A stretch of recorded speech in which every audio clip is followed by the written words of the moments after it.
Kamu dalam keadaan bermasalah, kamu dalam keadaan kalut, gabut, atau tidak tahu lagi memecahkan sebuah masalah. Masalah itu bergayut, membebani pundak, memberatkan seluruh pikiran dan tenaga kita habis untuk memikirkan masalah, dan masalah. Untuk kamu ketahui, masalah itu pasti ada. Semakin besar kita, semakin lama, semakin tua, semakin lama masalah itu bertambah banyak, bukannya bertambah sedikit. Ingat, semakin tua, semakin besar, semakin dewasa, masalah bertambah banyak. Dalam suatu ketika bisa aja segerobak masalah, satu truk masalah, satu kapal masalah ada di kita. Nah, permasalahan itu ada 3 macam cara penyelesaiannya. Masalah itu tambah besar, tambah banyak. Kedua, masalah itu tambah kecil, sedang, atau tetap seperti biasa. Masalah itu clear. Tapi kawan-kawan yang punya masalah, triknya banyak dari kawan-kawan kita yang lain yang bisa kita bagikan di sini cara penyelesaian masalah itu. Penyelesaian masalah. Hati-hati dengan kata-kata penyelesaian masalah. Ada bermacam-macam cara penyelesaian masalah itu. Yang sebenarnya masalah itu bisa selesai, bisa tidak. Bisa terus-menerus ada, bisa memang tidak ada lagi. 2 macam gendangnya. Iramanya 2. Selesai atau tidak selesai. Nah, bagaimana masalah-masalah yang tidak selesai sama kita tetap bercokol di diri kita? Cara penyelesaiannya ada lagi. Berdamai dengan masalah. Berdamai. Merasa bisa menghayati masalah. Terkadang yang ekstrim, kawan-kawan, ada orang yang bisa menikmati masalahnya. Ini poinnya sebenarnya. Dalam hidup, tidak ada yang tidak masalah. Namanya hidup.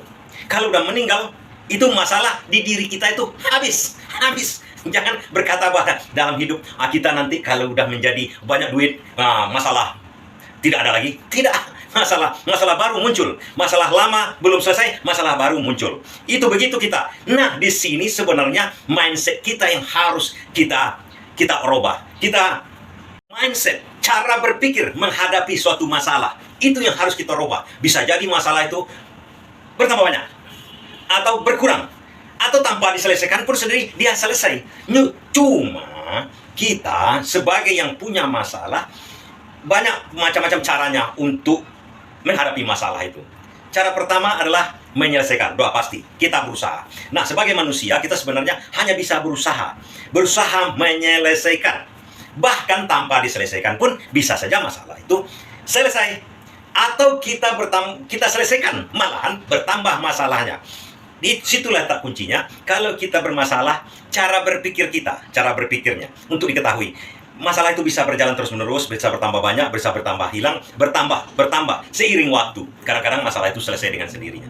Nah, untuk kita, dalam hal ini ada macam-macam cara bagi orang untuk menyelesaikan masalah. Bagi orang yang sakit misalnya, kita dalam keadaan penyakit, dokter udah menyerah, semua orang sudah menyerah, berbagai alternatif sudah diusahakan. Nah, titik terakhir yang harus dilaksanakan, mau tidak mau, adalah berdamai dengan penyakit tersebut. Di samping tetap ikhtiar, menunggu hal-hal yang mungkin di luar nalar. Dan di luar nalar, keajaiban bukan hal yang mustahil. Ketahui kawan-kawan, banyak penyintas kanker itu di luar dugaan dokter-dokter. Ilmu manusia itu bukan ilmu yang tidak ada perubahannya. Tidak seperti teori Einstein, energi adalah berasal dari massa kali kalori. E sama dengan mc, energi sama dengan massa kali kalori. Itu semacam teori yang diyakini belum terbukti seberapa besar benarnya teori tersebut. Nah, begitu juga dalam ilmu kedokteran di kesehatan, tidak semuanya ilmu itu bisa dipecahkan manusia, bisa dipelajari manusia, bisa disimpulkan, bisa diuji coba. Hanya segelintir ilmu itu sebenarnya yang ada, yang dikuasai oleh manusia-manusia. Begitu orang penyintas kanker, di luar logika lagi katanya, bukan di luar logika sebenarnya. Itu adalah ilmu yang belum didapatkan oleh ahli seluruh dunia tentang kesehatan.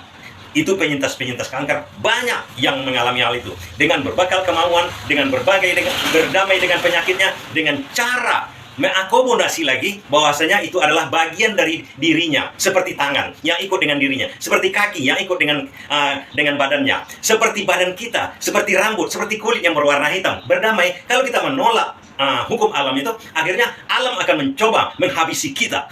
Akhirnya kita sampai pada sebuah kesimpulan. masalah itu ada nggak yang nyata sebenarnya? Apakah keinginan kita aja merasa kekurangan sehingga kalut di sini?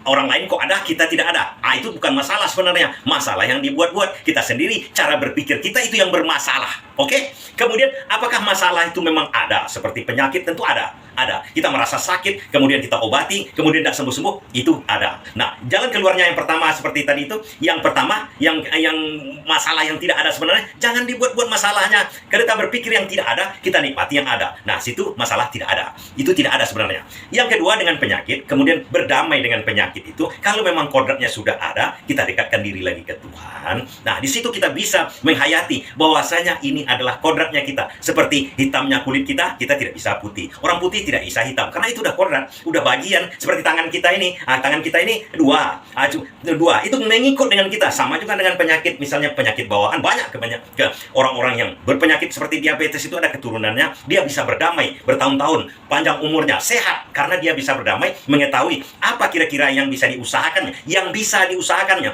tak semua bisa kita usahakan. Yang bisa kita usahakan adalah mencoba berdamai, berusaha.